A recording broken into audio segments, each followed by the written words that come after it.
Eu não sei se vocês viram umas reportagens que saíram recentemente falando de como várias pessoas aqui na Europa estão com dificuldade de encontrar moradia, principalmente nas grandes cidades, e que muitas dessas pessoas, mesmo tendo um trabalho com contrato assinado, pago tudo certo, com a documentação toda em dia, estavam mesmo assim tendo que morar em barracas nas ruas. Então, ao que tudo indica, a Europa está passando por uma crise habitacional bem grave e eu queria discutir com vocês um pouco alguns pontos que eu acredito que têm afetado as pessoas a encontrar moradias aqui no continente. Bom, eu acho que o principal problema de todos é o aumento do preço dos aluguéis, né? O custo das moradias disparou bastante nos últimos anos e num período de 10 anos, para vocês terem uma ideia, o preço de compra das habitações aqui na União Europeia aumentou em média 53%. E o aumento dos aluguéis também chegou a ultrapassar os 28%. Em alguns países, essa alta foi ainda maior, né? E como isso é uma média, nas capitais, esses aumentos são ainda maiores do que também no interior. Nas principais capitais europeias, por exemplo, o preço do metro quadrado se tornou tão inacessível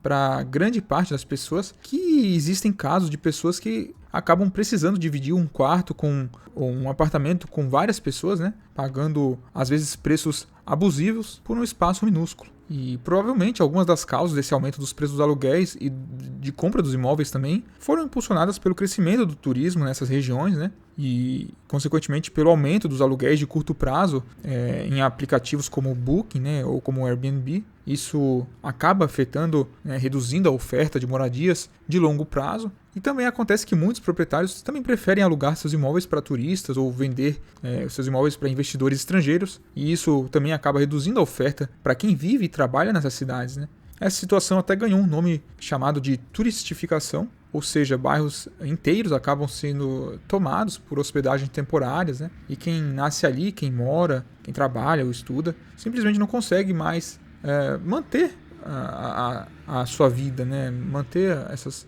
condições de moradia. Um outro dado estatístico interessante é que cerca de 10% das famílias europeias gastam quase metade da sua renda mensal com habitação. E se a gente for olhar para cidades grandes, esse número ainda é maior. E, consequentemente, muitos jovens acabam também tendo que trabalhar em 2 empregos ou também dividir apartamento com desconhecidos só para conseguir bancar o aluguel e pagar as suas contas, né? Além disso, outro fator que está influenciando na disponibilidade de moradias também é o crescimento da população urbana sem o planejamento. Essas grandes cidades acabam atraindo trabalhadores, estudantes e muitas vezes imigrantes, né? Mas acaba que não constroem habitações suficientes para receber todo mundo. E em alguns países terminam com esse déficit de até centenas de milhares de moradias. Isso, logicamente, acaba também criando uma competição maior por espaço e eleva os preços e empurra para quem tem menos recursos para condições mais precárias ou até informais. Mas, infelizmente, em muitos casos, o Estado também não consegue providenciar moradia acessível, né? Muitos abrigos acabam ficando lotados, com filas enormes, e as pessoas acabam tendo que esperar até meses ou anos para conseguir um auxílio desse tipo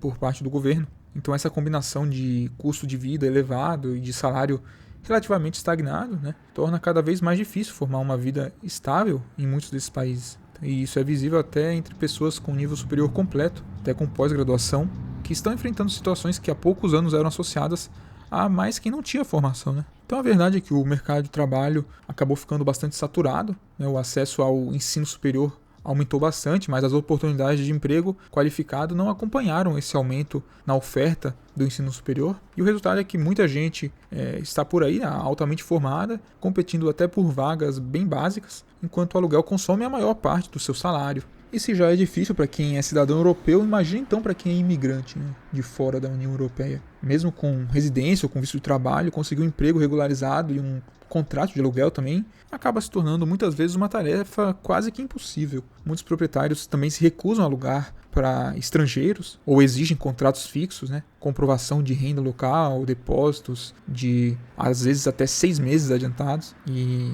isso é algo inviável, né, para quem está começando a vida em outro país. E junto disso, cresce também a burocracia migratória, porque muitos países estão fechando cada vez mais as suas portas para quem vem de fora, né? Seja para estudar, para trabalhar ou até mesmo para empreender. E tudo isso acaba gerando uma reação em cadeia, né? Quando as pessoas não conseguem essa moradia estável, toda uma estrutura social acaba se desorganizando. Então, por exemplo, casais acabam adiando um casamento, adiam ter filhos, os jovens ficam mais tempo na casa dos seus pais. Para vocês terem uma ideia, um relatório recente da União Europeia mostrou que, em média, ou melhor, que a média de idade em que os jovens deixam a casa dos pais está aumentando a cada ano e em alguns países essa média já passa dos 30 anos. Então, quando a moradia ela se torna difícil de se conseguir, né, o futuro passa a também ser difícil de se planejar. Não apenas o casamento, a decisão de ter filhos, né, mas também projetos de longo prazo, como investir em uma formação, mudar de carreira. Então a vida passa a ser organizada mais no curto prazo, né, com foco em manter o emprego atual, pagar o aluguel mensal e ter que lidar com reajustes frequentes, né, e mudanças muitas vezes forçadas. E isso acaba limitando, consequentemente, as escolhas das pessoas e também reduzindo a capacidade de planejamento delas. E esse comportamento acaba também refletindo diretamente nos dados demográficos desses países. A taxa de natalidade na Europa, por exemplo, está em torno de 1,4 filhos por mulher, o que é muito abaixo do nível de reposição, né? E o que seria acima de 2, né? 2,1. E a idade média do primeiro filho segue aumentando cada vez mais. Aqui na Polônia, por exemplo, a taxa ainda é menor, ficando abaixo de 1,3 filhos por mulher. E também está aumentando bastante o custo das moradias nas grandes cidades, sem um acompanhamento proporcional dos salários. E essa insegurança de não saber se vai conseguir pagar o aluguel no mês seguinte, ou de ter que mudar constantemente de lugar, também acaba afetando a saúde mental das pessoas, né? E muita gente acaba desistindo de viver nas capitais e acaba voltando para o interior ou para cidades menores, ou até mesmo para a casa dos pais, mesmo tendo uma formação e um emprego também.